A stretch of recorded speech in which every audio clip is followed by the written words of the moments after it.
आज हजारोंच्या संख्येनं सगळ्या समर्थकांच्या समवेत BRS अर्थातच त्यांच्या या पक्षामध्ये भारत राष्ट्र समितीमध्ये इथं प्रवेश करतायत. अशा या झंझावाती आणि तुफानी नेतृत्वाचं आगमन आपल्यामध्ये होतंय, तेव्हा जोरदार टाळ्यांच्या गजरामध्ये आपण स्वागत करूया तेलंगणाचे सन्माननीय लोकप्रिय मुख्यमंत्री.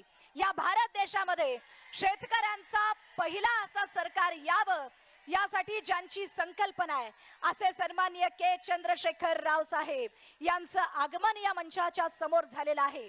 आणि आजच्या या सोहळ्याची सुरुवात सबंध महाराष्ट्र राज्याचं आराध्य दैवत श्री विठुरायाच्या प्रतिमेचं पूजन करताना, याचबरोबर ज्या संतांच्या पदस्पर्शाने ही संपूर्ण भूमी पावन झालेली आहे असे संत दामाजी महाराज यांच्या प्रतिमेचं पूजन करताना आणि ज्यांचा विचार सर्वसामान्यांची सेवा करण्याचा ध्यास घेऊन आपण सन्माननीय भगीरथ दादांच्या मनगटामध्ये खऱ्या अर्थानं बळ देतोय असे स्वर्गीय भारत नाना यांच्या प्रतिमेचं पूजन करत या सोहळ्याची सुरुवात आपण इथे करतोय. पथ का अंतिम लक्ष्य नहीं है सिंहासन चढ़ते जाना, पथ का अंतिम लक्ष्य नहीं है सिंहासन चढ़ते जाना, सब समाज को लिए साथ में आगे है बढ़ते जाना.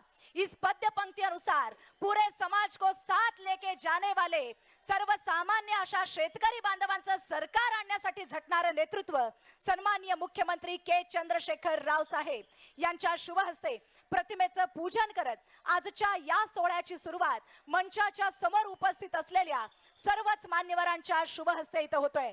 मित्रांनो, मला सांगा, आपल्याला न्याय मिळतोय याचा आनंद तुम्हाला झाला आहे की नाही? आनंद आहे की नाही? एकदा दोन्ही हात वर करा बरं. ज्यांना ज्यांना आनंद झालाय हात वर करा. आणि याच आनंदानं, याच उत्साहानं आपल्या या लाडक्या नेत्याचं आज पक्ष प्रवेश सोहळा, भारत देशातलं पहिलं सरकार जे शेतकऱ्यांचं येणार आहे या पक्षामध्ये आपण इथं स्वागत करतोय. तेव्हा आपल्या या लाडक्या नेतृत्वाचं स्वागत आणि त्यांच्या सोबतच तेलंगणाचे पहिले मुख्यमंत्री, लोकप्रिय मुख्यमंत्री के चंद्रशेखर राव, अतिशय साधं व्यक्तिमत्व, जोरदार टाळ्यांच्या गजरामध्ये आपण स्वागत करूया सन्माननीय मुख्यमंत्री चंद्रशेखर राव साहेब यांचं. या सोहळ्यासाठी मी मनपूर्वक स्वागत करते आणि प्रत्येकाला अभिवादन करण्यासाठी ते मंचासमोर उपस्थित आहेत. अतिशय साधं व्यक्तिमत्व, एक संघर्ष योद्धा. भारतानं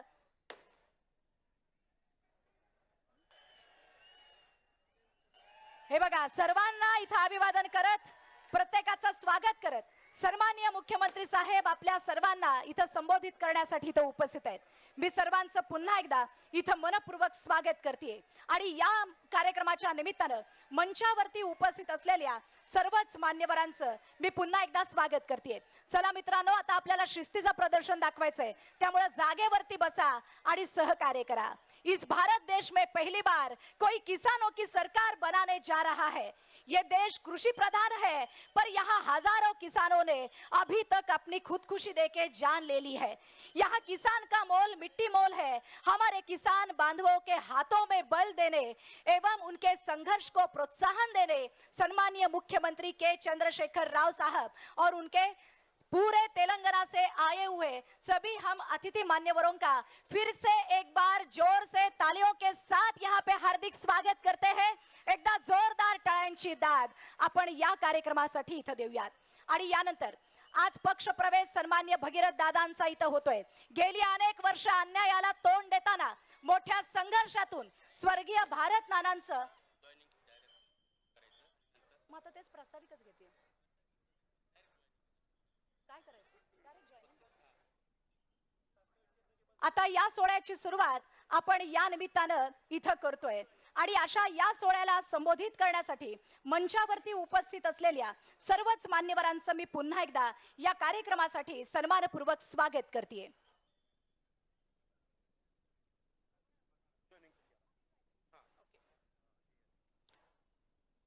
या कार्यक्रमाला इथं सुरुवात होतीये. या कार्यक्रमाला इथं सुरुवात होतीये. खरं तर अतिथी देवो भव आपली संस्कृती आणि संस्कार आहेत. या संस्कृतीला अभिवादन करताना मंचावरती उपस्थित असलेल्या मान्यवरांचं स्वागत करणं आपलं कर्तव्य आहे. पण सन्माननीय मुख्यमंत्री साहेब सांगतायत की सुरुवातीला घेते ना अजय, जॉईनिंगच घेते. बरं घ्या, तुम्ही घ्या. तेच करणार होते. नाही ताई जमत इथं नाही. काही नाहीये. भावांनो, हा सगळ्यात महत्वाचा आणि ऐतिहासिक सोहळा म्हणजे आदरणीय भारत नाना भालके यांचं स्वप्न साकार करण्यासाठी आज आपल्याला या पक्ष प्रवेश सोहळा ठेवलेला आहे. आणि या पक्ष प्रवेश सोहळ्यामध्ये आपल्या तालुक्याचं नव्हे जिल्ह्याचं उगवतं नेतृत्व आदरणीय भरत नाना भालके यांचा भारत राष्ट्र समितीमध्ये भगीरथ दादा भालके यांचा भारत राष्ट्र समितीमध्ये पक्षप्रवेश सोहळा होणार आहे. आणि त्यांच्या सोबतच विविध त्यांचे जे काही सहकारी आहेत, सहकारी साखर कारखान्याचे संचालक असतील, बाजार समितीचे सभापती असतील, त्यांनी सुद्धा तयार राहावं. मी भगवापासून नाव द्या. त्यानंतर सर्वात पहिल्यांदा भगीरथ दादा भालके यांचा पक्षप्रवेश सोहळा आदरणीय के चंद्रशेखरराव यांच्या हस्ते होईल. सर्वांनी पुढे यावं. नाही जमत इथं. सर्वांना टाळ्याच्या गडगडामध्ये याचं स्वागत करावं.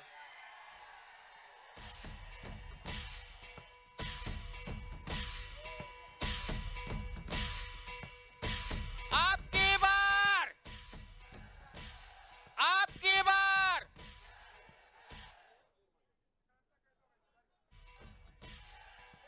देश का नेता कैसा हो.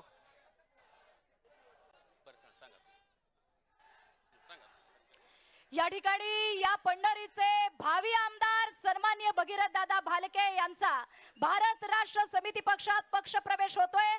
त्यांच्या हजारोंच्या संख्येने असलेल्या कार्यकर्त्यांचा त्यामध्ये पक्षप्रवेश होतोय, ज्यामध्ये जिल्हा परिषदेचे माजी सदस्य सन्माननीय व्यंकटराव नाना भालके, प्राध्यापक मारुती जाधव, सन्माननीय सुभाषरावजी बागल, सन्माननीय श्री नंदकुमार उपासे, सन्माननीय दीपक प्रक्षाळे, विक्रमजी बागल, श्री महादेव भाऊ चव्हाण, सन्माननीय विलास भोसले मेजर, सन्माननीय गोरडराव ताड, सन्माननीय कुंडलिकजी जाधव, याचबरोबर पंढरपूर मंगळवेढा मतदारसंघातील प्रमुख नेते मंडळी सन्माननीय सुधीरजी धोत्रे, सन्माननीय महादेवजी धोत्रे, सन्माननीय श्री बालाजी मलपे, श्री संभाजी गावकरे साहेब, सन्माननीय गणेशजी बागल, सन्माननीय संतोषजी नेहतराव, सन्माननीय शौकतभाई पटेल, सन्माननीय नितीनजी पाटील, सन्माननीय गुलाब थोरबोले, सन्माननीय बिभीषणजी जाधव, सन्माननीय प्रशांतजी शिंदे, सन्माननीय लखनजी चौगुले, सन्माननीय समाधान दादा फाटे, सन्माननीय श्री दत्ता मासाळ, सन्माननीय अरुण भाऊ कोंडरे, सन्माननीय नेते कोळी समाज सन्माननीय दत्ता भोसले आणि दत्तात्रय चौगुले, या सगळ्या नेते मंडळींचा आज बीआरएस मध्ये सन्माननीय भगीरथ दादा भालके यांच्या सोबतच इथं पक्ष प्रवेश होतोय. सन्माननीय तेलंगणा राज्याचे पहिले आणि लोकप्रिय मुख्यमंत्री के चंद्रशेखर राव साहेब यांच्या शुभ हस्ते राष्ट्रीय भारत राष्ट्र समिती पक्षामध्ये त्यांचा हा पक्ष प्रवेश सोहळा संपन्न होतोय. सन्माननीय आमच्या प्रणितीताई भालके यांचीही उपस्थिती इथं लाभलेली आहे आणि त्यांचाही पक्षप्रवेश सन्माननीय दादांसोबत या ठिकाणी संपन्न होतोय. मंचावरती उपस्थित असलेल्या सगळ्याच आमच्या पदाधिकाऱ्यांचा हा पक्षप्रवेश सोहळा इथं संपन्न होतोय.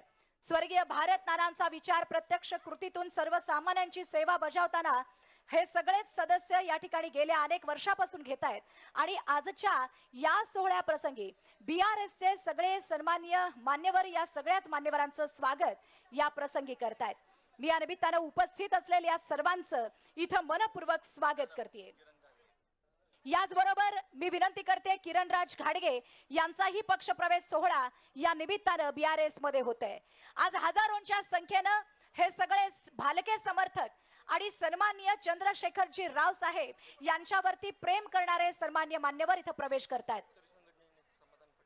या निमित्तानं शेतकरी संघटनेचे नेते समाधान दादा फाटे हे सुद्धा शेतकऱ्यांच्या हिताची तळमळ घेऊन बीआरएस मध्ये दाखल होत आहेत. शेतकरी संघटनेचे नेते समाधान दादा फाटे यांचाही बीआरएस मध्ये पक्षप्रवेश सोहळा सन्माननीय मुख्यमंत्री साहेबांच्या उपस्थितीमध्ये संपन्न होतोय. मित्रांनो, एकदा जोरदार टाळ्यांची दाद या सगळ्या आपल्या नेतृत्वासाठी झालीच पाहिजे.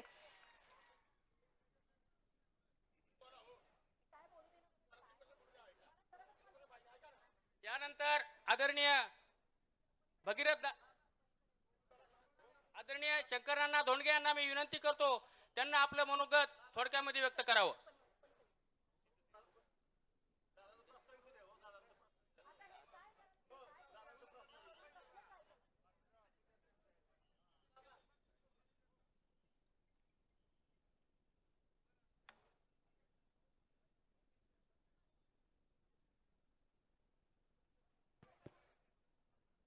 आजच्या शुभ दिवशी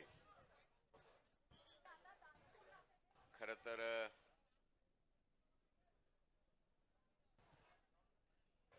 ज्यांनी शेतकरी धर्माचा वसा घेतला आणि तमाम देशातल्या शेतकऱ्याला एक हाक घातली, गेली अनेक वर्ष या देशातला शेतकरी अडचणीत होता, अस्वस्थही होता आणि याच काळात तेलंगणाचे मुख्यमंत्री के. चंद्रशेखर रावांनी एक हाक दिली. ती हाक म्हणजे आता आपकी बार किसान सरकार. आणि ही हाक देऊन खरं आजच्या महाराष्ट्राच्या दृष्टीने आज फार महत्त्वाचा आणि पवित्र दिवस आहे, ज्याला तमाम महाराष्ट्रातली जनता बळीराजाचा देव मानते. त्या विठुरायाच्या चरणी या बळीराजासाठी साकडं घालायसाठी आलेले केसीआर साहेब, मंचावर उपस्थित असलेले आपल्या सगळ्यांचे लाडके, आपल्या सगळ्यांचेच नाही तर आम्हा सर्वांचे बी लाडके भगीरथ दादा,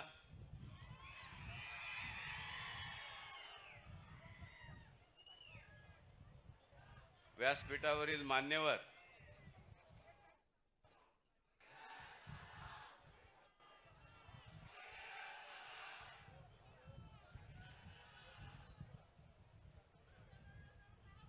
कौन बोलता है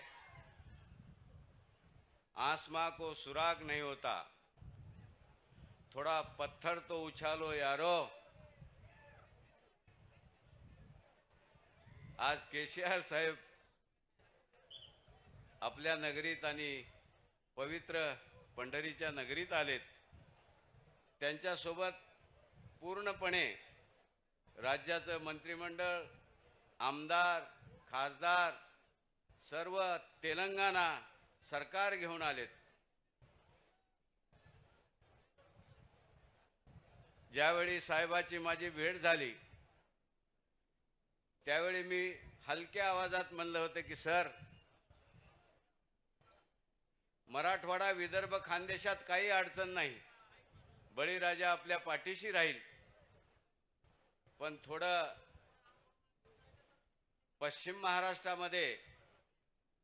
तर त्यावर उत्तर होतं केसीआर साहेबाचं की अन्ना जी, पश्चिम महाराष्ट्र में क्या कोई किसानों की समस्या नहीं है? यहाँ क्या बिजली मुफ्त मिलती है? किसानों को अनुदान मिलता है? हर किसान महाराष्ट्र की समस्या एक है किसानों की, तुम चिंता मत करो. आणि आज योग बघा, तुम्हा सगळ्याच्या निमित्तानं आणि भगीरथ दादाच्या निमित्तानं भारत राष्ट्र समितीने आजच्या महत्त्वाच्या आणि ऐतिहासिक दिवशी या भागात एंट्री केली. मला खात्री आहे सर, ही एंट्री आता कोल्हापूरच्या गडिंग्लज पर्यंत गेल्याशिवाय राहणार नाही. पूर्ण मी काही जास्त बोलणार नाही, पण गेली 2-4 दिवस बघतो आहे की केसीआर साहेब पंढरीला येणार आहेत म्हणल्यानंतर काय काय जळफळाट झाला, काय काय काय काय. अरे अरे अरे भगीरथ दादा, तुमची टीम मोठी आहे. भारत नाना माझे मित्र होते.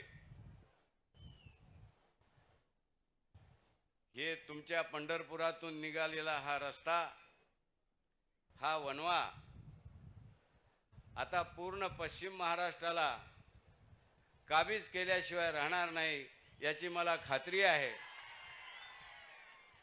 आजच्या दिवशी मी तुम्हाला सगळ्यांना, तुमच्या सहकार्यांना शुभेच्छा देतो. कारण केसीआर साहेब, आम्ही मोठे अस्वस्थ होतो, पण तुम्ही झेंडा घेऊन पुढे आल्यानंतर याच भागात नाही, महाराष्ट्रातच नाही तर तमाम देशातल्या शेतकरी समाजाला एक जीवन जगण्याची नवी प्रेरणा मिळालेली आहे, नवी जीवन जगण्याची एक उमेद मिळालेली आहे. नाहीतर असं आम्हाला वाटत होतं की आता आमचा कोली वाली नाही, पण निश्चित बदल हा अटळ आहे. आम्ही तुमच्या येण्याचं, तुमच्या या भूमिकेचं आम्ही मनापासून स्वागत करतो. हेच असं पाऊल पूर्णपणे पुढे जावं आणि आपण दिलेली जी काही घोषणा आहे ती सार्थ व्हावं एवढीच आजच्या दिनी अपेक्षा करतो. इथंच थांबतो आणि पुन्हा एकदा तुम्हा सगळ्यांना, पुष्कळ जणांच्या तळ्या उचलल्या, बकळ झाला, आता पुन्हा एकदा आपकी बार. धन्यवाद. सन्माननीय साहेबांनी उपस्थितांना संबोधित केलं. एकदा जोरदार टाळ्याने आपण त्यांचे आभार व्यक्त करूयात. आणि यानंतर स्वर्गीय भारत नानांसारख्या ढाण्या वाघाचा छावा ज्यांचा आत्ताच BRS मध्ये प्रवेश केला, असे सन्माननीय भगीरथ दादा भालके आपल्या सर्वांशी इथं संवाद साधतायत. जोरदार टाळ्याने त्यांना आमंत्रित करूया.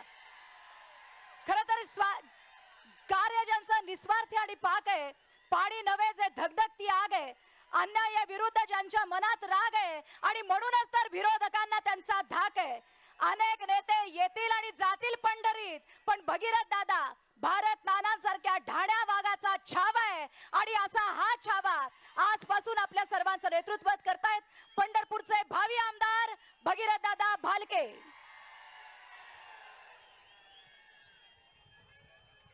देशाची दक्षिण काशी म्हणून ओळखले जाणाऱ्या या पंढरपूरच्या नगरीमध्ये इतिहासात बंधूंनो पहिल्यांदा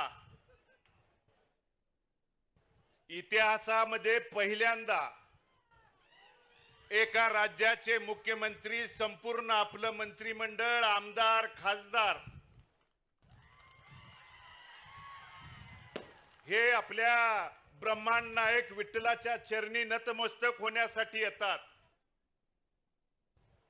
आणि म्हणून मोठ्या आवाजाने एकदा आपण त्या पंढरीनाथ महाराजाचा सर्वप्रथम जयघोष करूया. बोला पुंडलिकार्ध विठ्ठल श्री ज्ञानदेव तुकाराम पंढरीनाथ महाराज की जय. या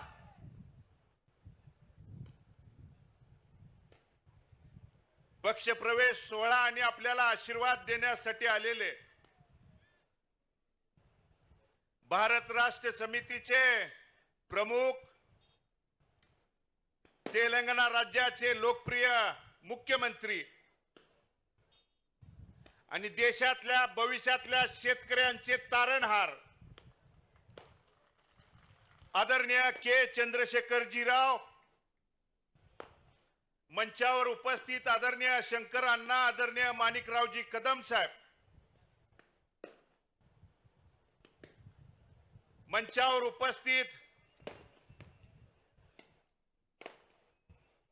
माझी आई, या पंढरपूर मंगळवेढा तालुक्यातील उपस्थित सर्व सन्माननीय आजी माजी नगरसेवक, जिल्हा परिषद, पंचायत समितीचे सर्व आजी माजी सदस्य, मंचावर उपस्थित आदरणीय नानांच्या पासून खांद्याला खांदा लावून काम करणारे सर्व वडीलधारी मंडळी,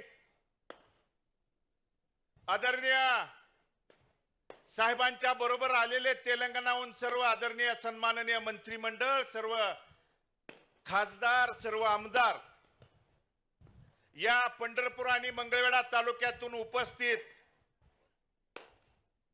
ज्यांचा कायमस्वरूपी पाठीशी आशीर्वाद राहतो ती मायबाप जनता, सर्व वडीलधारी मंडळी, माता भगिनी, उपस्थित पत्रकार बंधू आणि उपस्थित तरुण सहकारी मित्रांनो, पहिल्या भेटीमध्ये मी आदरणीय साहेबांना भेटल्यानंतर ज्या महाराष्ट्रामध्ये आदरणीय केसीआर साहेब शेतकऱ्यांच्यासाठी, सर्वसामान्यांच्यासाठी ज्या पोटतिडकीनं काम करू इच्छित आहेत, त्यासाठी साहेबांना विनंती केली की साहेब, आपण या महाराष्ट्राचा आराध्य दैवत असणारा पांडुरंग जो युगविठ्ठेवर त्या ठिकाणी उभा आहे आणि या विठ्ठलाच्या चरणी नतमस्तक होण्यासाठी महाराष्ट्र नव्हे तर देशाच्या कानाकोपऱ्यातून भाविक त्या ठिकाणी विनम्रतेने नतमस्तक होण्यासाठी येत आहेत. आणि साहेब, आपण देखील आमच्या पंढरपूर आणि मंगळवेढ्याच्या वतीनं विनंती आहे की साहेब, आपण देखील दर्शनाला या. साहेबांनी सांगितलं जरूर सोचेंगे. नंतर एक आठवड्यामधून फोन आला की मी एकटा येणार नाही तर राज्याचं सगळं मंत्रिमंडळ, खासदार, आमदार घेऊन त्या ठिकाणी या पांडुरंगाच्या चरणी नतमस्तक होण्यासाठी येतोय आणि या आपल्या विठ्ठलाला साकडे घालण्यासाठी की महाराष्ट्र असेल संपूर्ण देशात शेतकऱ्याचं बळीचं राज्य त्या ठिकाणी येऊ दे. ज्या शेतकऱ्यासाठी ज्या काही आदरणीय साहेबांनी तेलंगणा राज्यामध्ये योजना बंधून त्या ठिकाणी सुरू केलेल्या आहेत, हा महाराष्ट्रातला शेतकरी गेले अनेक वर्षापासून त्या ठिकाणी या योजना आपल्या भागात व्हाव्यात या मायबाप सरकारकडे त्या ठिकाणी मागणं करतंय. परंतु किती योजना त्या ठिकाणी पूर्ण झाल्या हे आपल्या सर्वांना बंधूंनो त्या ठिकाणी माहित आहे. मी साहेबांना भेटल्यानंतर साहेबांनी सांगितलं, एक राज्याचे मुख्यमंत्री आदरणीय साहेब आपल्याला वेळ देऊन सांगतायत की माझ्या राज्यातल्या शेतकऱ्यांना 24 तास बंधूंनो त्या ठिकाणी तेलंगणा राज्यामध्ये लाईट फ्री आहे. उच्च त्या ठिकाणी क्वालिटीची लाईट, शेतीच्या कामासाठी त्या ठिकाणी लाईट फ्री आहे. पाणीपट्टीच्या बाबतीत शेतकऱ्यांना आधार आहे. त्याचबरोबर जे आपण हंगामाला लागवड करतो, कोणी ऊस लावेल किंवा कोणतेही पीक त्या ठिकाणी वर्षात घ्या, त्या लागवडीच्या साठी 2 हंगामात करणार असाल तर 5-5 हजार रुपये आणि एका हंगामात करणार असाल तर कुठल्याही एकराची अट नाही. आपल्या एखाद्या शेतकऱ्याला जर 10 एकर त्या ठिकाणी लागवड करायची असेल तर त्याच्या खात्यावरती एक रकमी बंधूंनो जवळजवळ 1 लाख रुपयाची रक्कम सरकारच्याकडून शेतकऱ्यांना दिली जाते. अरे एखादा शेतकरी दुर्दैवी अपघाती मृत्युमुखी पडला, दुर्दैवाने कुठली घटना घडली तर त्या सगळ्या शेतकऱ्यांचं बंधूंनो विमा उतरवण्याचं काम मायबाप सरकार म्हणून आदरणीय केसीआर साहेबांच्याकडून तेलंगणामध्ये झालंय. आणि म्हणून तिथल्या एखाद्या शेतकऱ्याचा दुर्दैवी कुठली घटना घडल्यानंतर त्या शेतकऱ्याच्या नॉमिनीला त्या ठिकाणी 5 लाख रुपयाची रक्कम 10 दिवसाच्या आत बंधूंनो शेतकऱ्यांना दिली जाते. साध्यातल्या साधा नांगरापासून ट्रॅक्टर पर्यंत जे शेती अवजारं लागतात ती फक्त 10% रक्कम भरून शेतकऱ्याला आधार देण्याची भूमिका आदरणीय केसीआर साहेब त्या ठिकाणी तेलंगणा राज्यामध्ये करतायत. आणि म्हणून 2014ला निर्माण झालेलं हे राज्य, 2014ला ज्यावेळी राज्य निर्माण झालं त्यावेळी आत्महत्या असतील, शेतकऱ्यांना पिण्याचं त्या ठिकाणी पाणी असेल किंवा शेतीच्या पाण्याच्या बाबतीत त्या राज्यातल्या अनेक शेतकऱ्यांना वनवन भटकावं लागत होतं. परंतु प्रबळ इच्छाशक्ती असल्यानंतर माणूस त्या ठिकाणी झपाटून लोक सर्वसामान्यांच्यासाठी काम केल्यानंतर कशा पद्धतीनं काम उभा करू शकतो ते आदरणीय केसीआर साहेबांच्याकडे बघितल्यानंतर आपल्याला त्या ठिकाणी दिसून येत आहे. कारण बंधूंनो सगळ्या बाबतीत आज आपण एकीकडे महाराष्ट्रातलं जे सरकार आहे, मी कुठल्या पक्षावरती कोणत्या नेत्यावरती या दरम्यान टीका करणार नाही. कुणाचेही सरकार येऊ द्या, इथला या ठिकाणी शेतकरी किंवा शेतकऱ्यांची जात आपल्या मायबाप सरकारकडे बंधूंनो फक्त काय मागतीये, दिवसा 8 तास लाईट आम्हाला द्या म्हणून या सरकारकडे मागतीये. कारण रात्री अपरात्री लाईट आल्यानंतर दार धरण्याचं काम असेल किंवा शेतीच्या कुठल्याही कामासाठी असेल किंवा रात्री अपरात्री मोटर जरी चालू करायला जात असताना अनेक शेतकऱ्यांना दुर्दैवी अपघाती त्या ठिकाणी सर्पदंश असेल किंवा अनेक समस्यांना त्या ठिकाणी सामोरं जातंय. आणि म्हणून हे या सरकारकडे 8 तास आपण लाईट मागतोय तर त्या ठिकाणी हे सरकार देऊ शकत नाही. आणि मात्र दुसरीकडे जे 9 वर्षापूर्वी स्थापन झालेलं तेलंगणा सरकार या शेतकऱ्यांच्या बाबतीत सर्वसामान्यांच्या बाबतीत त्या ठिकाणी योजना आहे. बंधूंनो, शेतकऱ्याच्या मुलीच्या लग्नाचा त्या ठिकाणी सोहळा असेल तर त्या शेतकऱ्यांनी 7/12 उतारा आणि त्या ठिकाणी मुलीच्या लग्नाची जर पत्रिका सरकारकडे दिली, ज्या सरकारकडे मायबाप सरकार म्हणून आपण बघतो, तर सरकारकडून त्या शेतकऱ्याच्या खात्यावरती 1,01,116 रुपयाची रक्कम त्या मुलीच्या वडिलाला त्या ठिकाणी आधार म्हणून देण्याची भूमिका आदरणीय केसर साहेबांच्याकडून होती आहे. दलित समाजाच्या आपल्या बांधवांसाठी त्या ठिकाणी व्यवसाय असेल, कोणतेही काम करण्यासाठी 10 लाख रुपयाची रक्कम शासनाच्या वतीनं त्या ठिकाणी दिली जाते आहे. यातली एक जरी योजना या आपल्या महाराष्ट्रातल्या सरकारकडून होत असेल तर आम्ही म्हणेल ते ऐकण्याची त्या ठिकाणी भूमिका आहे. आणि म्हणून आदरणीय केसीआर साहेब महाराष्ट्रात आगमन झाल्यानंतर बंधूंनो पहिल्यांदा सांगितलं, मोठ्या अंतकरणपूर्वक आदरणीय साहेबांनी सांगितलं कि महाराष्ट्र में धन की कमी नहीं है, महाराष्ट्र में मन की कमी है, इच्छा शक्तीची कमी आहे, लोकांच्या बाबत त्या ठिकाणी प्रेमाची आपुलकीची कमी आहे. आणि म्हणून या गोष्टी शेतकऱ्यांच्यासाठी जर दिल्या असत्या तर महाराष्ट्र बंधूंनो खूप पुढे त्या ठिकाणी गेला असता. परंतु करण्याची कुठलीही त्या ठिकाणी योजना नाही. या उलट या राज्यात आदरणीय केसीआर साहेब आल्यानंतर त्यांनी सांगितलं की महाराष्ट्रातल्या कोणत्याही पक्षानं असेल किंवा नेत्यांनी या ठिकाणी पुढे येऊन सांगावं की आम्ही या योजना या इथल्या शेतकऱ्यांच्यासाठी सर्वसामान्यांच्यासाठी देतोय, आम्ही परत महाराष्ट्रात पाऊल ठेवणार नाही. एवढ्या पद्धतीचा विश्वास इथल्या राजकारणी व्यक्तींना किंवा महाराष्ट्रातल्या सर्वसामान्य नागरिकांना बंधूंनो त्या ठिकाणी दिलेला आहे. आणि म्हणून या बाबतीत इथून पुढच्या काळात भविष्यात शेतकऱ्यांच्या जातीसाठी आपल्याला क्रांती करण्याची गरज आहे. आणि म्हणून इथून पुढच्या काळात अब की बार किसान सरकार म्हणून त्या ठिकाणी नारा दिल्याशिवाय आपल्या आयुष्याचं आपल्या भविष्याचं त्या ठिकाणी सोनं होणार नाही. आणि म्हणून या पंढरपूरमध्ये आगमन झाल्यानंतर, या ब्रह्मांड नायकाच्या नगरीमध्ये आगमन झाल्यानंतर मोठ्या अंतःकरणपूर्वक आपल्या सर्वांच्या उपस्थितीत हा सोहळा संपन्न होतोय. बंधूंनो, आपल्या पंढरपूर आणि मंगळवेढा मतदारसंघात आदरणीय स्वर्गीय आमदार भारत नाना यांनी शेवटच्या श्वासापर्यंत जनता हाच माझा पक्ष म्हणून त्या ठिकाणी काम केलं. आणि म्हणून काम करत असताना या सगळ्या लोकांना विश्वासात घेत असताना बंधूंनो त्या ठिकाणी जनतेने सुद्धा, इथल्या मायबाप जनतेने भरभरून आशीर्वाद, प्रेम, सहकार्य, पाठिंबा पाठीशी देण्याचं काम 9, 14, 19 आणि त्यानंतर झालेल्या पोटनिवडणुकीमध्ये आपण दाखवून दिलेला आहे. आणि म्हणून त्यांच्यानंतर सुद्धा जनभावनेचा आदर करून बंधूंनो या सगळ्यांना विश्वासात घेऊन त्या ठिकाणी उद्याच्या भविष्यासाठी आपल्याला BRS भारत राष्ट्र समितीच्या या पार्टीमध्ये आदरणीय केसीआर साहेबांच्या नेतृत्वाखाली भविष्यात आपल्याला जनक्रांती उभारावी लागेल. शेतकऱ्यांच्यासाठी, दीनदलितांच्यासाठी, बहुजन समाजासाठी आपल्याला भविष्यात रस्त्यावरती जरी यायची वेळ आली तरी त्या ठिकाणी उतरण्यासाठी, आपल्या शेतकऱ्याच्या जातीसाठी, बळीराजासाठी त्या ठिकाणी भविष्यात काम करण्याची बंधूंनो गरज आलेली आहे. आज हा पक्ष प्रवेश सोहळा होतोय. त्या ठिकाणी अनेक पक्षाच्या अनेक नेते मंडळीची टीका टिप्पणी आपण बघितली.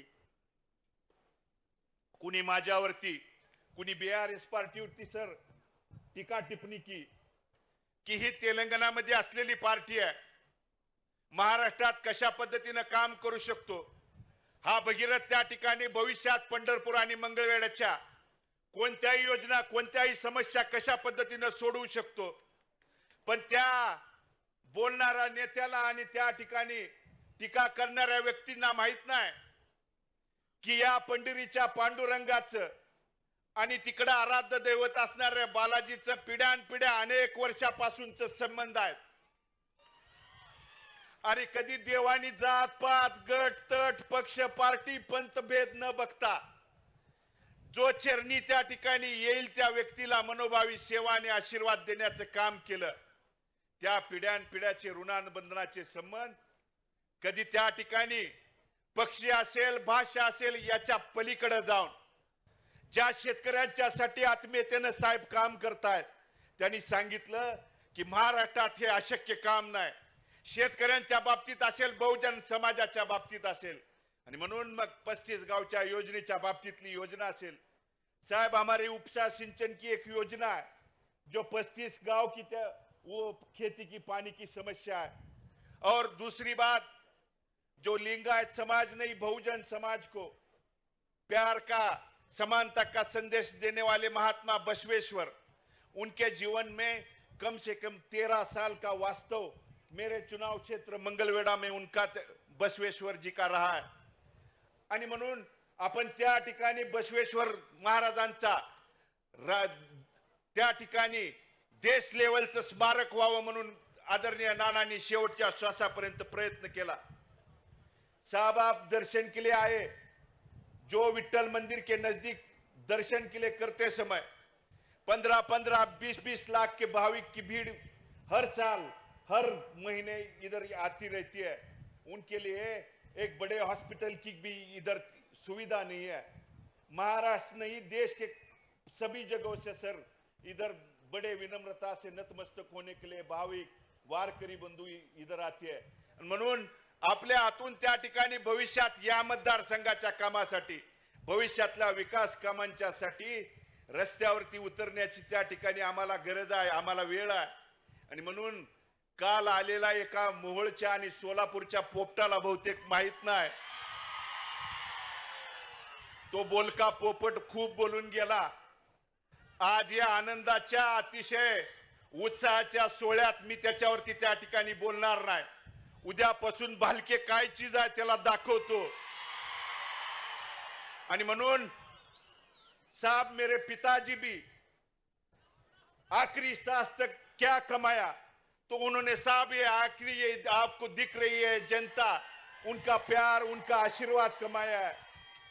और उनके आशीर्वाद के तौर पे पिछली 2 साल से मैं इधर लड़ रहा हूं, क्योंकि पिताजी के गुजर जाने के बाद जिन पार्टियों के ऊपर जिन नेताओं के ऊपर मैंने विश्वास रखा, जब पिताजी के गुजर जाने के बाद मेरे परिवार पे मेरे चुनाव क्षेत्र में उन्होंने ज्यादा ध्यान देने की जरूरत थी, लेकिन उन्होंने मुकर के सभी जगह पे मुझे उस टाइम कोई भी उधर मदद नहीं करने के जो ये इन लोगों ने इन नेता के, क्योंकि उनके मन में मन ही नहीं है सर. और मैं इसलिए आप जैसो किसानों के नेता के पीछे ये महाराष्ट्र का किसान पूरी ताकत से एकजुट होके वज्रमुठ करके आपके साथ खड़ा होगा, इसमें मेरे मन में कोई भी चिंता नहीं है. आणि म्हणून साहेब आपल्या आशीर्वादाची गरज आहे. अण्णांनी सांगितलं पश्चिम महाराष्ट्रातली पहिली सुरुवात आहे. या पश्चिम महाराष्ट्रातला एक तालुका देखील असा सोडणार नाही साहेब. आपण दिल ती जबाबदारी त्या ठिकाणी त्या लोकांच्या पुढे जाऊन या लोकांना विश्वासात घेऊन, कारण शेतकऱ्यांच्यासाठी काम करणाऱ्या माणसांच्या पाठीमागे बळीराजाचा नांगर त्या ठिकाणी दिसल्यानंतर एक सुद्धा शेतकरी बाजूला जाणार नाही, हा ठाम विश्वास मनामध्ये आहे. आणि म्हणून त्याच विश्वासानं आज तुमच्या सगळ्यांच्या उपस्थितीमध्ये प्रातिनिधिक स्वरूपात त्या ठिकाणी तुमच्या उपस्थितीमध्ये मी त्या ठिकाणी तुमच्या आशीर्वादानं परवानगीनं या भारत राष्ट्र समितीमध्ये पक्ष प्रवेश करतोय. आणि म्हणून या पक्षाचं सुद्धा नाव भारत, जे देशाचं प्रतीक आहे. आणि माझ्या मेरे पिताजी का नाम भी सर भारत है. और मुझे इस पार्टी से जुड़े हुए मेरे पिताजी के पास आ रहा हूं ऐसा मुझे लग रहा है साहब. और म्हणून आपके छत्र छाया में भविष्य में काम करते समय आपका आशीर्वाद मेरे सर के ऊपर बने रहे, इतनी आपसे मैं दुआ करता हूं. आणि इथं उपस्थित असणाऱ्या मायबाप जनतेला ज्या पद्धतीनं तुम्ही 2009, 14, 19 आणि वडिलांच्या जाण्यानंतर नानांच्या जाण्यानंतर देखील मायेची सावली धरण्याचं काम केलं आणि 1,05,717 मताधिक्यानं आशीर्वाद दिला. 3600 मतांनी माझा पराभव झालाय. उदार अंतकरणाने पराभव स्वीकारला. परंतु भविष्यात लढण्यासाठी तुमच्या आशीर्वादाची, तुमच्या ताकदीची, तुमच्या त्या ठिकाणी सहकार्य प्रेमाची त्या ठिकाणी गरज आहे. आणि म्हणून तुमच्या प्रेमाच्या खातीर जगाचा कोणताही वेगळा माणूस त्या ठिकाणी लढायला आला तर त्याच्याशी 2 हात करण्यासाठी हा भारत भालक्याचा पट्टा, हा भारत भालक्याचा बछडा त्या ठिकाणी रस्त्यावरती उतरेल. एवढंच अभिवचन या इथल्या शेतकरी समाजांना, इथल्या वडीलधाऱ्यांना, इथल्या प्रमुखांना बंधून देतो. आणि ह्या ज्या योजना आहेत, ह्या आपल्या मतदारसंघाच्या योजना आज जे सांगतायत की भगीरथ भालके तेलंगणामध्ये जाऊन कशा पद्धतीने ह्या योजना सोडवणार आहेत. अरे काम करायचं झालं तर कुठल्या शाब्दिक पक्षी असेल किंवा कोणत्या राज्य त्या ठिकाणी आडवं येणार नाही. इच्छाशक्ती असेल तर अहमदाबाद पेक्षा त्या ठिकाणी हैदराबाद जवळ आहे. आणि म्हणून हैदराबाद जवळ असल्यामुळं मनात आणलं तर कोणतीही गोष्ट होऊ शकते हे भविष्य काळात कामातून त्या ठिकाणी दाखवून देऊया. आणि म्हणून इथं जरी प्रातिनिधिक स्वरूपात असले तरी इथं पंढरपूरचे सर्व माझे नगरसेवक असतील, जिल्हा परिषद पंचायत समितीचे सर्व सदस्य असतील, इथं उपस्थित आपल्या दामाजी सहकारी साखर कारखान्याचे व्हाईस चेअरमन तानाजी भाऊ असतील, बसवराज्य असतील, वडीलधारी मार्गदर्शक सुरेशजी कोळेकर असतील, मुरलीधरजी दत्तू असतील, वडीलधारी मार्गदर्शक नानांच्या नंतर रामभाऊजी वाकडे असतील, किंवा असंख्य वडीलधाऱ्यांचा आशीर्वाद डोक्यावरती घेऊनच हा उद्याच्या यशासाठी आणि लढ्यासाठी आणि शेतकऱ्याच्या क्रांतीसाठी तुमचा आशीर्वाद घेऊन त्या ठिकाणी सामोरं जातोय. आपल्या सर्वांचा आशीर्वाद पाठीशी राहू द्या एवढंच अंतःपूर्वक आपल्याला सर्वांना विनंती करतो. आणि थोडक्या आपल्या 3 दिवसातल्या नियोजनानं आपण बहुसंख्येनं या ठिकाणी जमलात त्याबद्दल अंतःकरणपूर्वक आपल्या सर्वांचं मी मनापासून हात जोडून त्या ठिकाणी आपले सर्वांचे आभार व्यक्त करतो. आणि तेलंगावरून आलेल्या सर्व आदरणीय केसीआर साहेब, सर्व मंत्रिमंडळ, सर्व खासदार, सर्व आमदार यांचं मनापासून अंतःकरणापासून ब्रह्मांड नायक पांडुरंगाच्या त्या या नगरीमध्ये अंतःकरणपूर्वक आपल्या सर्वांचं स्वागत आणि आभार व्यक्त करून मी माझं मनोगत थांबवतो. जय हिंद, जय महाराष्ट्र, जय बिरास. अब की बार पंढरपूर मंगळवेढ्याचे भावी आमदार अशी भूमिका प्रत्येक जनमानसांच्या मनामध्ये निर्माण करणारे बीआरएसचे नूतन असे सन्माननीय सदस्य भगीरथदादा भालके यांनी या पक्षामध्ये प्रवेश करताना आपलं मनोगत इथे व्यक्त केलं.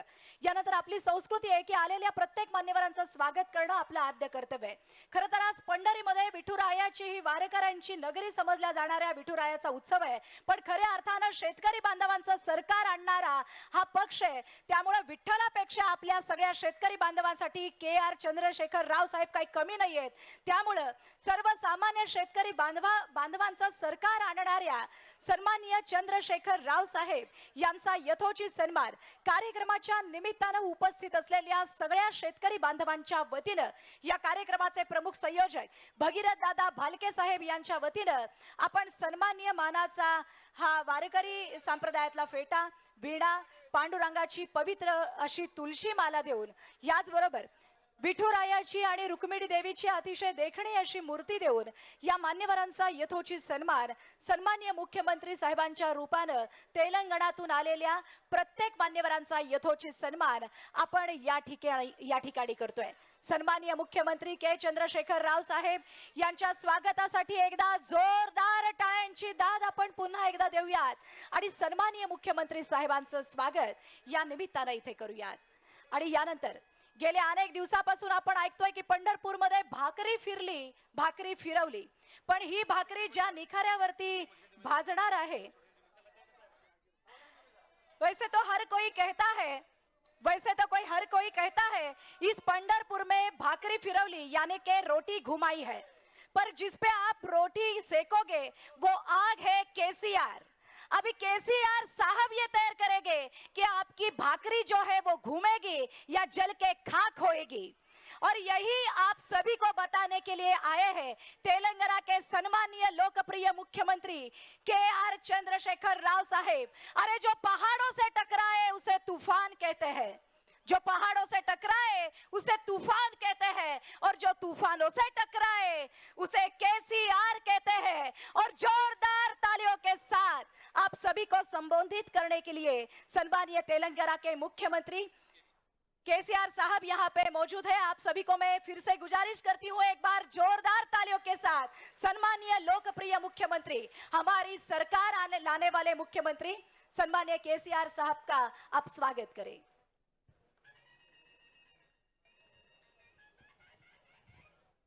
सर्वप्रथम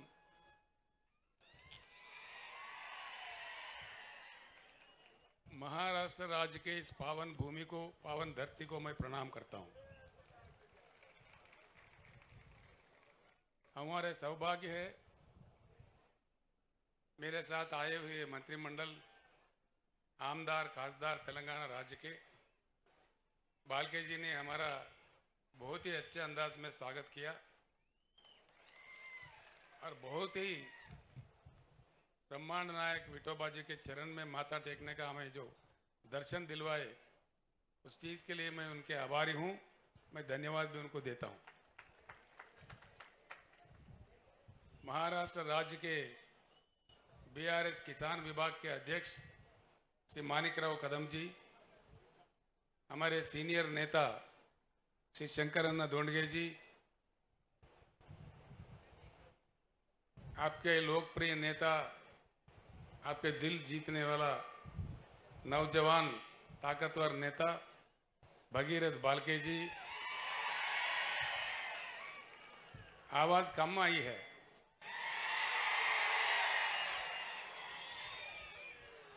ये भगीरथ है, आगे चल के पूरे चंद्रबाग का पानी मंगलवाड़ में लाने वाले हैं। इनके नाम ही भगीरथ है।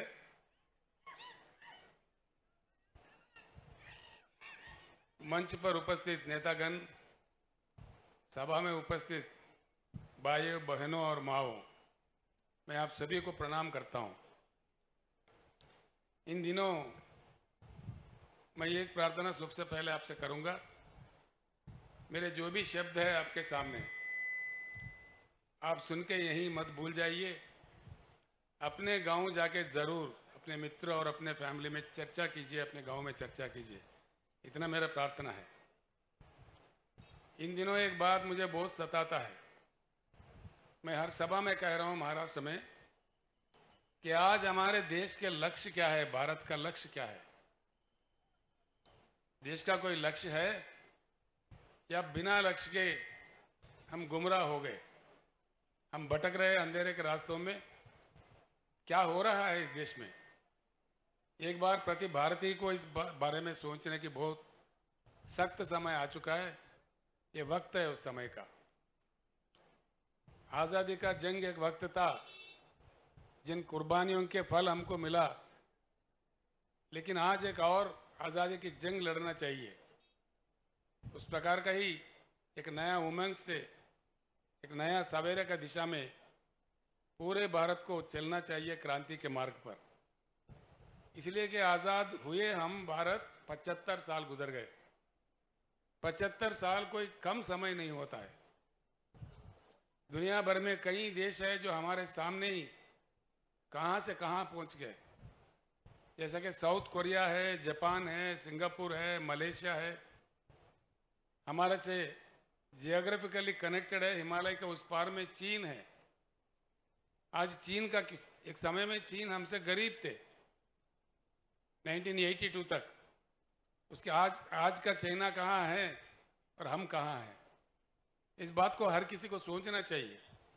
चुनाव आते रहते हैं, जाते रहते हैं, कोई ना कोई जीत ही जाता है। कितने पार्टियों को हमने सपोर्ट किया, और महाराष्ट्र जैसे राज्य में मुझे एक पार्टी बताइए जिनको अवसर नहीं मिला, अधिकार नहीं मिला। कांग्रेस तो पूरे 50 साल राज किया। उसके बाद में राष्ट्रवादी को भी आपने मौका दिया, शिवसेना को आपने मौका दिया, भाजपा को भी आपने मौका दिया। करना चाहते तो इनमें से कोई एक तो करते। उल्टा ये कह रहे हैं तेलंगाना के जैसे छोटे से राज्य में, कम समय में, नया नवेला राज्य में किसानों के भलाई के लिए सब कुछ किया जा सकता है।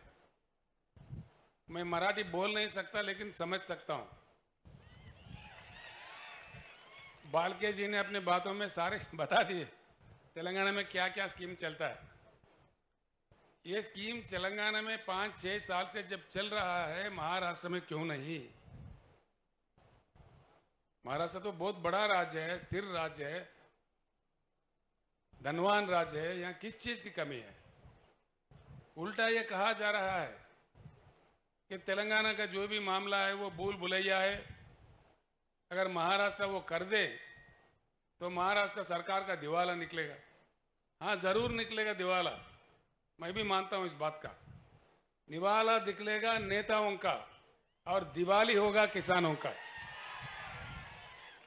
बिल्कुल दिवाली होगा किसानों का, राज का दिवाला नहीं निकालेगा। हम कहां से ला रहे पैसे? सभी पूछने लगे हैं आज, उल्टा पलटा क्वेश्चन पूछने, लोगों को गुमराह करने। बालके जी बता रहे थे तेलंगाना की पार्टी है, बीआरएस तेलंगाना की पार्टी नहीं है। बीआरएस भारत बदलने का, भारत परिवर्तन का एक मिशन है, ये राष्ट्रीय पार्टी है। बड़े अजीब अजीब सवाल आते हैं, अजीब अजीब बातें करते हैं। हम जब पंडरी दर्शन के लिए जब वहां से निकले, कितने लोग क्या क्या कह रहे हैं, आपने अखबारों में देखा, टीवियों में भी सुना। हाँ, आ जाए जरूर, दर्शन करे, लेकिन राजनीति ना करे। हम आके दर्शन कर रहे।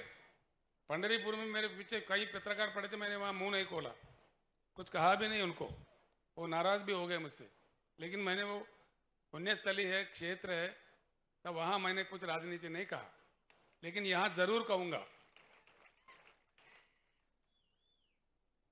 मेरा एक बात है, मुझे समझ में नहीं आता, अभी अभी हम शुरू हुए महाराष्ट्र में, इतना आक्रोश क्यों है इतने सारे पार्टियों में, इतनी घबराहट क्यों है, हड़बड़ी क्यों है, इतना आक्रोश इतने छोटी पार्टी के लिए। 4 महीने हो गए हम यहां शुरू होके, कोई पार्टी हमें नहीं छोड़ रहा है। भाजपा एक वक्तव्य है, कांग्रेस का एक वक्तव्य है, कांग्रेस ने हमको बीजेपी का बी टीम करार दिया, बीजेपी ने हमको कांग्रेस का ए टीम का करार दिया। ये पता नहीं ये टीम कहां से आते हैं। हम किसी का टीम नहीं है, हम टीम है तो किसानों का, पिछड़ों का, अल्पसंख्यक का और दलितों का टीम है। इस बात से कोई घबराए नहीं। हम अगर टीम है, जैसा बालके जी ने कहा, पक्का पहली बार हिंदुस्तान में कहीं कहीं लोग कहीं कहीं नारे दिए, सिर्फ बीआरएस ही इकलौता एक ही पार्टी है जिन्होंने दिल फाड़ के कह दिया कि अब की बार किसान सरकार। पहले कोई पार्टी ने इस बात नहीं कहा। क्यों नहीं कहा भाई? 60% लोग तो खेती किसानी से जुड़े हुए हैं। किसान को और कामगार को जोड़ दो तो 60% से ज्यादा हो गए। अब इन लोगों को डर लगा है भाई, सब साफ साफ मालूम हो रहा है किसान जुड़ रहे बीआरएस के साथ, तो इसलिए उल्टा सीधे बात करने लगते हैं, बड़ा अजीब अजीब कमेंट्स करते हैं। मैं आपको साफ बताना चाहता हूं, ये तेलंगाना या महाराष्ट्र तक के लिए सीमित पार्टी नहीं है। आज के भारत के जितने भी समाधान, जितने भी प्रश्न हैं, जितने भी समस्याएं हैं, उसका एक ही समाधान है कि भारत का परिवर्तन। परिवर्तित भारत ही हमारे सारे समस्याओं का समाधान है। हाँ, परिवर्तन चाहिए। इसलिए मैं 2-4 शब्द बताता हूं आपको। भारत में 41 करोड़ एकड़ कृषि योग्य भूमि है। हिंदुस्तान में जिस प्रकार से पानी की उपलब्धि है, हमारे पास बरसात होती है इंडिया में 1,40,000 टीएमसी की। आधा तो उसमें बाष्पीकरण होता है, लेकिन आधा पानी हमें प्राप्त होता है हमारे शुद्ध नदियों में बहते हुए। यानी कि भारत के हर एकड़ में अगर सरकार में दम हो, केंद्र या राज्य के सरकारों का नीति सही हो, तो हर एकड़ में हिंदुस्तान के भरपूर पानी दिया जा सकता है। अभी आते आते रास्ते में बालके जी मुझसे कह रहे थे, मंगलवाड़ के इलाके में 25-35 गांव में पानी आने हैं जो लाया जा सकता है, लेकिन नहीं कर रहे। यहाँ के सरकार में इच्छा शक्ति नहीं है। क्या बात है? पानी जरूरत से ज्यादा है। 41 करोड़ एकड़ जो कृषि योग्य भूमि है भारत में, हर एकड़ को दिया जा सकता है और पीने के लिए भरपूर पानी दिया जा सकता है। मैं औरंगाबाद गया तो वहां बोल रहे, संभाजी नगर उनका नाम बदल दिया, ठीक है, वहां गए तो कह रहे 8 दिन में एक बार पानी आता है। शोलापुर में भी 4-5 दिन के बाद पानी आता है। अकोला वाले मेरे दोस्त थे प्रकाश पोहरे, वो कह रहे थे अकोला में 10 दिन में एक बार पानी आता है। आजकल मुंबई और पुणे में पानी की सप्लाई में कटौती आ रही है। क्या बात है? पानी नहीं है देश में? ये क्या हो रहा है? इसीलिए मैं कहता हूं, साफ कहता हूं, भारत के जल नीति, जो राष्ट्रीय जल नीति है, उसको पूरा का पूरा उठा के बंगाल के खाड़ी में फेंक देना चाहिए और नया पॉलिसी बनना चाहिए। यही भारत का परिवर्तन है। पक्का चाहिए ये बात। देश में हमारे पास नहीं है पानी तो अलग बात है, पानी की उपलब्ध है, पानी को रखते हुए हम उससे क्यों वंचित है और क्यों वंचित हो जाए? अब तक नेताओं ने गुमराह कर दिया, जिनको जो कहना कह दिया। ना पीने का पानी आता है, ना सिंचन के लिए पानी आता है। दूसरी चीज है बिजली। बिजली की क्या कमी है? बिजली बनाने के लिए 3-4 किस्म का बिजली होता है, लेकिन कई चीजों को लेके विवाद भी है, जैसे एटॉमिक पावर है। चेर्नोबिल में रूस में जो विस्फोटन हुआ था उसको लेकर दुनिया भर में कुछ विवाद खड़ा हुआ है, उसको बाजू कर देते हैं। सोलार पावर है, दिन में आता है रात में नहीं आता है, दिन में भी वो भी आभर आ जाए तो तभी नहीं आता है। विंड पावर है, जो हवा से आने वाली पावर, हवा चली तो आई नहीं तो नहीं आई। हाइड्रो इलेक्ट्रिकल पावर है, वो सिर्फ बारिश में जब नदियां बहने लगते हैं, प्रोजेक्ट भर जाते हैं, तभी कुछ मात्रा में मिलता है। लेकिन एक ही पावर है जो थर्मल पावर है, जिसको लेकर कोई विवाद नहीं है, और थर्मल पावर चलता है हमारे देश में, पूरी दुनिया में। थर्मल पावर बनाने के लिए जो कोयला चाहिए, वो कोयला हमारे देश में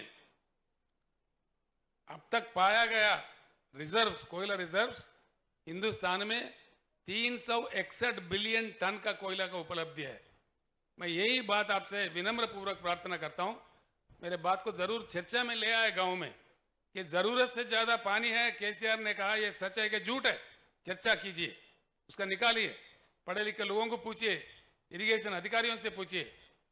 भारत में बिजली, आप चौंक पड़ोगे, आप चौंक जाओगे। जो आपके केंद्र सरकार, पीछे का केंद्र सरकार, राज्यों के सरकार जो गुमराह कर रहे हैं, जो निजीकरण कर रहे हैं, वो सरासर गलत है। इसलिए मेरा प्रपोजल है, भारत परिवर्तन का ये भी एक हिस्सा है, पूरे राष्ट्रीय ऊर्जा पॉलिसी को भी बदल देना चाहिए।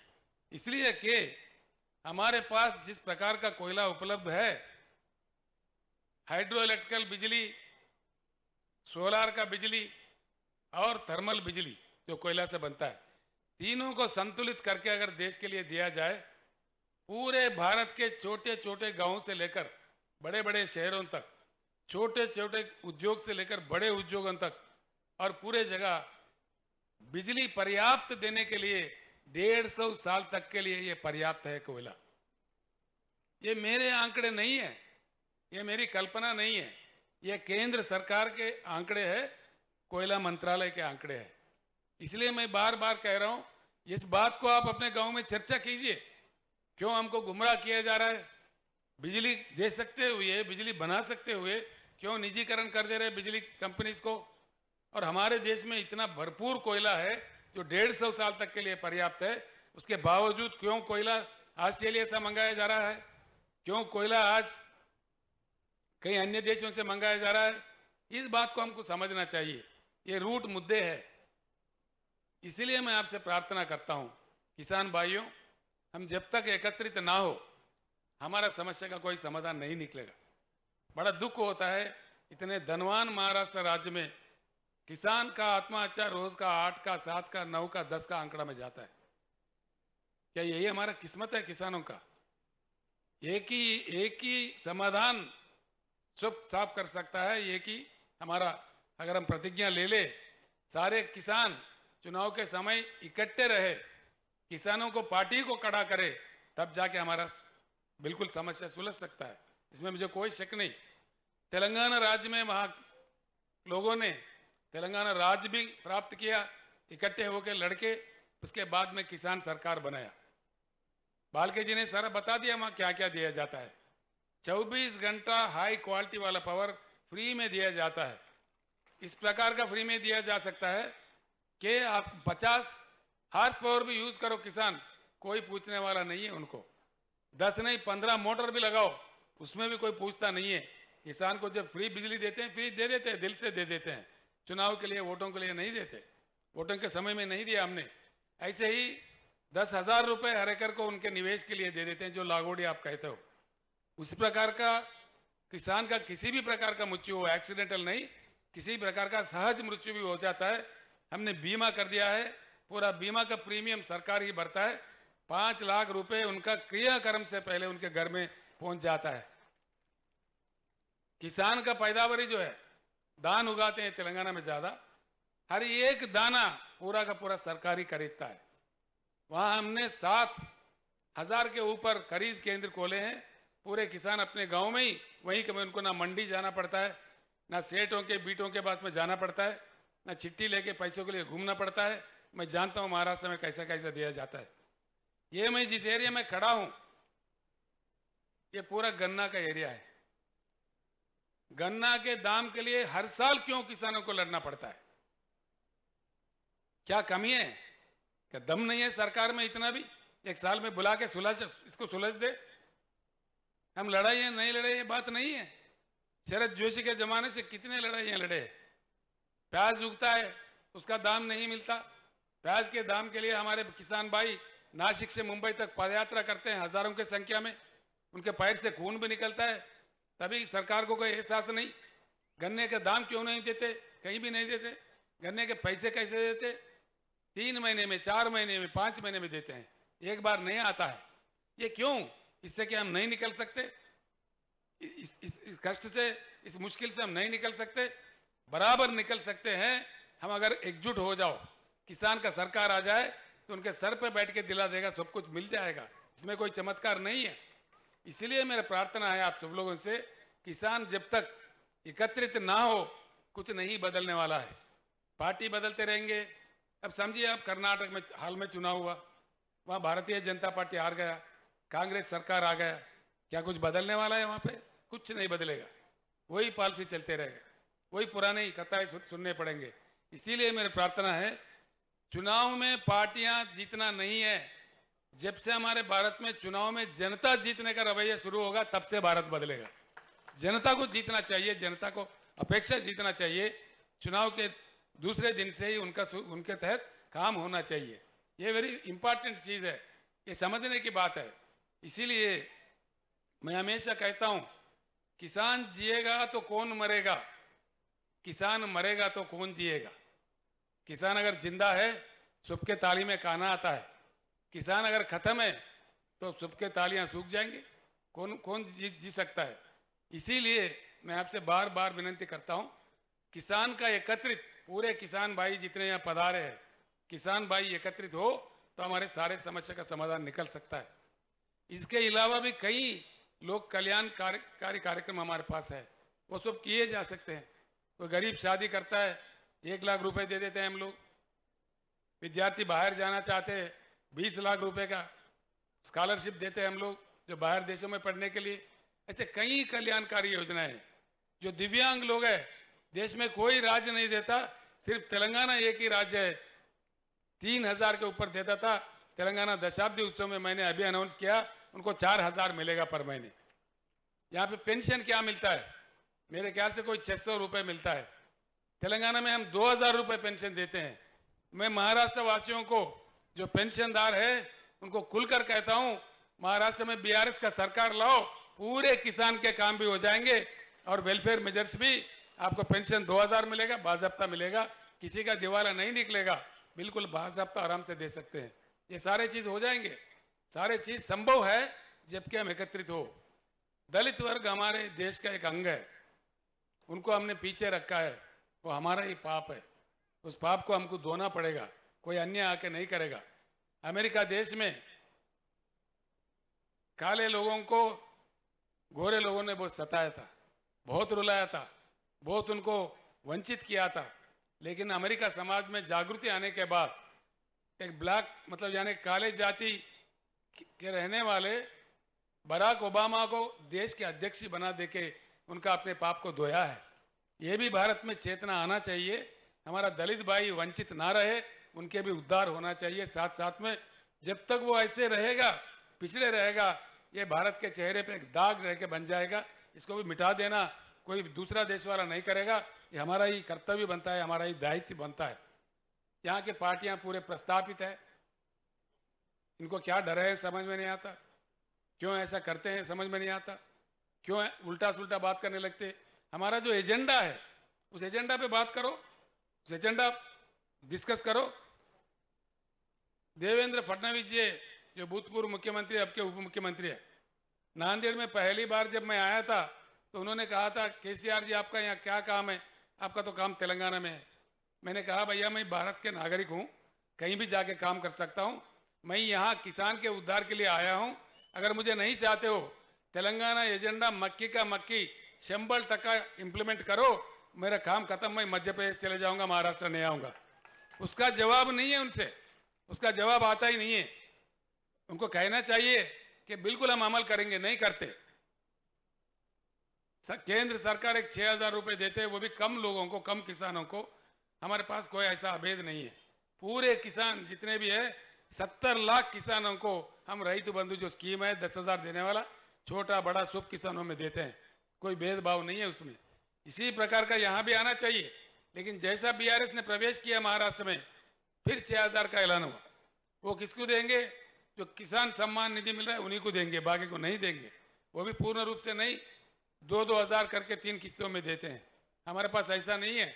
फसल को 5,000 एक देते हैं निवेश के लिए, फिर दूसरा फसल के दूसरा दे देते हैं। मुफ्त में पानी देते हैं, मुफ्त में बिजली देते हैं, और हर दाना उनका खरीदते हैं। खरीदते भी कैसा? सीधा उनके बैंक में जाता है। आप लोग प्रसन्न हो जाएंगे मेरे बात सुनकर।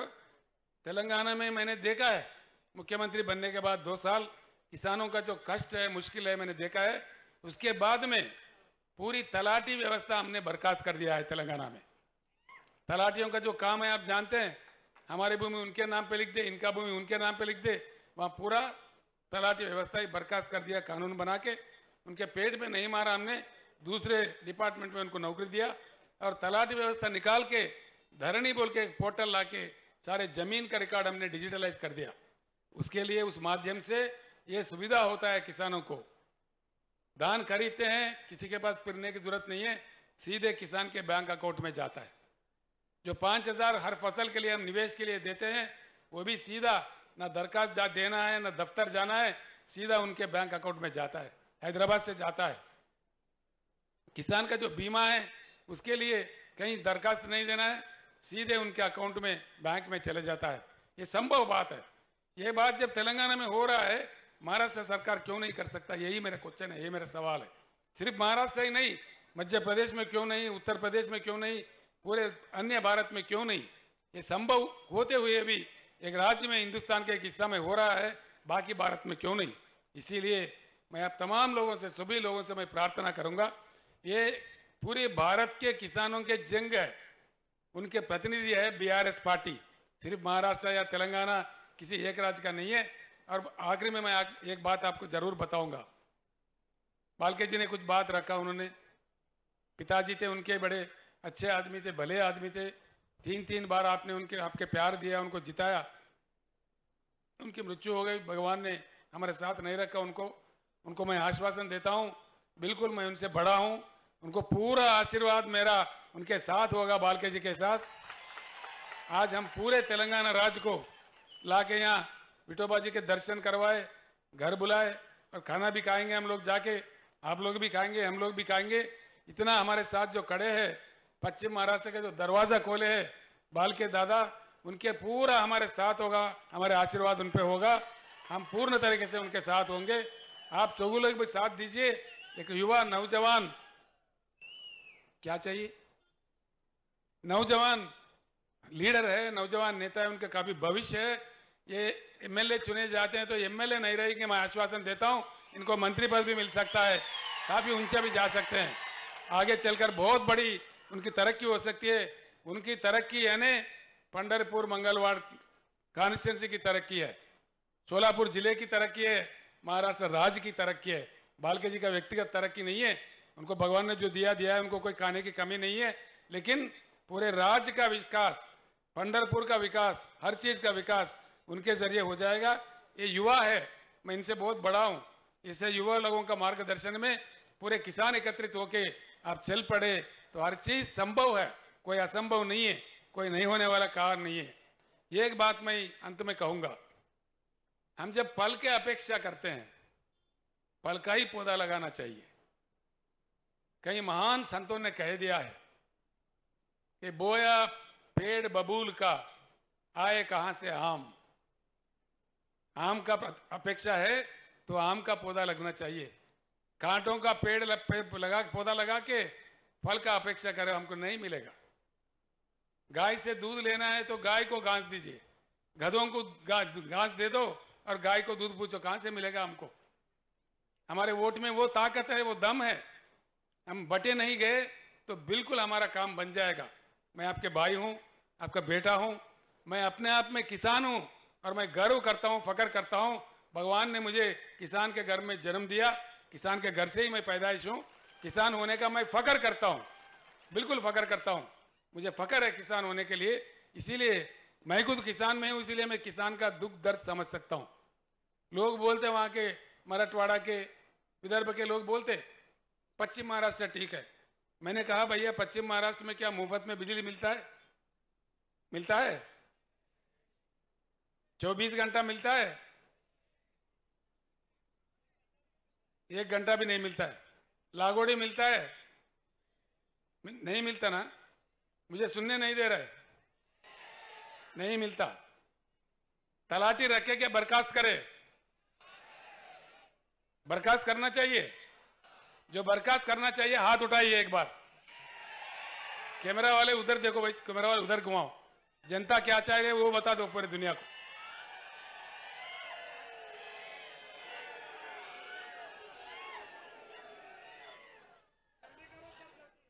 ऐसा है, केंद्र सरकार ने अनाउंस कर दिया डिजिटल इंडिया।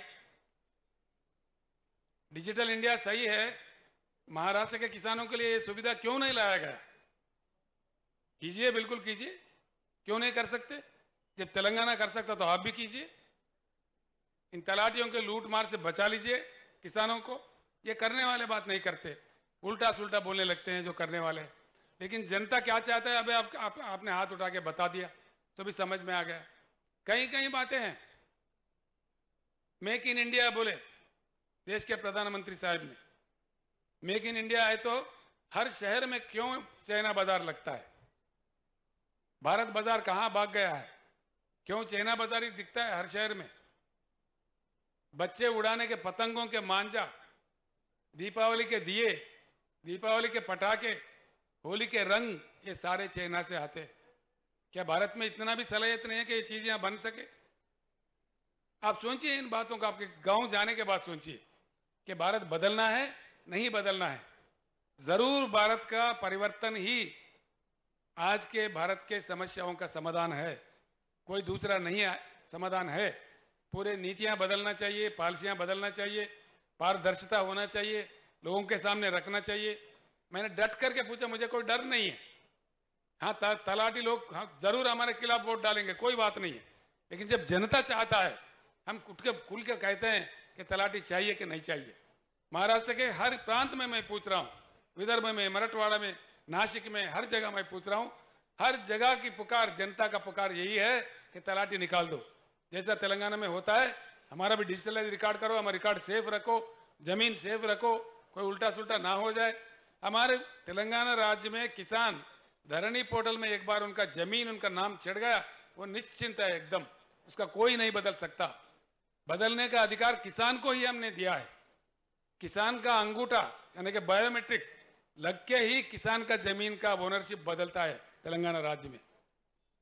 उसका कोई तलाटी नहीं बदल सकता, कोई रेवेन्यू इंस्पेक्टर नहीं बदल सकता, तहसीलदार नहीं बदल सकता, डिविजनल ऑफिसर नहीं बदल सकता, कलेक्टर भी नहीं बदल सकता, रेवेन्यू सेक्रेटरी भी नहीं बदलता, रेवेन्यू मंत्री भी नहीं बदलता, चीफ सेक्रेटरी भी नहीं बदल सकता, चीफ मिनिस्टर भी नहीं बदल सकता।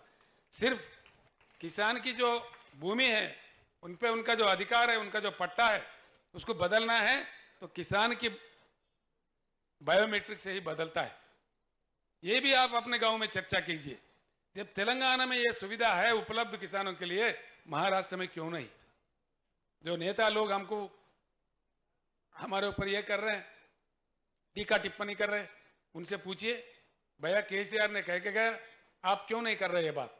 हमारे लिए क्यों नहीं ला रहे? तेलंगाना का महाराष्ट्र का बॉर्डर है 1000 किलोमीटर।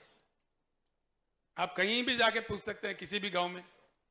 यहां से सिर्फ 400-500 किलोमीटर में तेलंगाना पड़ता है। बालके जी से मैं रिक्वेस्ट करता हूं, हर तहसील से एक बस या 2 बस, एक बस में महिला, एक बस में पुरुष आ जाए, बिल्कुल आकर वहां के पूरा 1-2 दिन घूमे। हम आपका सत्कार करेंगे, हम आपके वहां के मंदिर का दर्शन करवाएंगे। उस सौभाग्य में दे दीजिए, हम आपके बिल्कुल लोगों को लाइए। 1 हफ्ता 10 दिन में पूरे दिखा के हम बता देते हैं क्या क्या कैसा होता है, रजिस्ट्रेशन कैसा होता है। तेलंगाना में रजिस्ट्रेशन करने जाओ 10 मिनट में हो जाता है, फिर पट्टा के लिए समय नहीं है, उसके बाद 5 मिनट में पट्टा भी हो जाता है। वहीं के वहीं पासबुक दे देते हैं। आपके पास जो 7-12 है, इतना सा कागज देते हैं। हमारे पास कागज नहीं देते। हर किसान के पास जैसा पासपोर्ट होता है ना, उससे भी सुंदर सा पासबुक है उनके पास। और उनका कभी वो बेचते हैं, खरीदते हैं तो पूरा उसी समय वेबसाइट में दिख जाता है। किसी ने यहाँ खरीदा, उनका बेटा अमेरिका में, वहां देख सकता है, अमेरिका में भी, दुनिया के किसी कोने में है, खाली वेबसाइट खोल दिया दिख जाएगा हमारे पिता ने 2 एकड़ खरीदा है। ऐसे सुविधा यहाँ भी किया जा सकता है। हमको बोलने से बजाय ये काम कीजिए ना, ये काम कर सकते ना, टाइम है अभी सरकार के पास, काफी समय है, कर सकते, वो नहीं करते, उसको छोड़ के उल्टा सुल्टा बातें करो, केसीआर को कुछ कहो, ये टीम का हो, बी टीम का हो। मैं साफ बता देता हूं पूरे महाराष्ट्र वासियों को, भारतवासियों को, बीआरएस किसी का टीम नहीं है, हम अपने आप में पार्टी है, हम किसानों का टीम है, हम दलितों का टीम है, पिछड़ों का टीम है और अल्पसंख्यक लोगों का टीम है, पूरा भलाई करने वाला पार्टी है। ये किसी का बी टीम ये टीम बनने का हमारा कोई जरूरत नहीं है। 50 करोड़ यानी कि 50% यानी कि 70 करोड़ आबादी जब हमारे किसान है, अगर किसान बीआरएस के साथ है तो हमारे साथ टीम आ जाएंगे, हम किसी की टीम क्यों बनेंगे? किसान हमारे साथ है, आप बताइए, किसान हमारे साथ है, जंग लड़ेंगे अब की बार। दल हो गए आप लोग, खाना तैयार है, जोर से बोलिए, अब की बार, अब की बार भगीरथ बाल के जिंदाबाद बोले, भगीरथ बाल के। मैं आपको धन्यवाद देता हूं। मेरे जो भी बातें हैं, मैं एक बार विनम्र पूर्वक विज्ञापन करता हूं, मैंने जो कहा है अब तक आपने नहीं सुना है, इसलिए हर जगह मैं यही प्रार्थना करता हूं, ये यहीं नहीं छोड़े, अपने गांव में जाके इसको चर्चा पे रखे, डिस्कशन करे, और सही है तो पूरे लाइन में लग जाइए, हम जीतेंगे। मैं भगीरथ बाल के भी जीत जाएंगे, बीआरएस भी जीत जाएगा, आप तमाम लोग जीत जाएंगे, जरूर हमारी जीत होगी, क्योंकि हमारे युद्ध में न्याय है, नीति है, जरूर हमारे विजय प्राप्त होगा। फिक्र मत कीजिए, कुछ ही दिन में बदलेगा महाराष्ट्र, किसान का भविष्य भी बदलेगा। इतना कहते हुए मैं आपसे रुखसत होता हूं, धन्यवाद। अब की बार, अब की बार, धन्यवाद।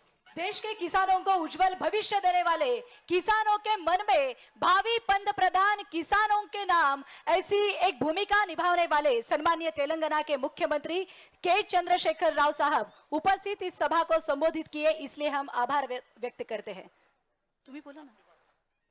आणि यानंतर मी उपस्थित असलेल्या मंचावरील सगळ्याच मान्यवरांचं पुन्हा एकदा कार्यक्रमाच्या संयोजन समितीच्या वतीनं मनपूर्वक आभार व्यक्त करते आणि विनंती करते, थोडंसं क्रमाक्रमानं बाहेर पडण्याचा प्रयत्न करा।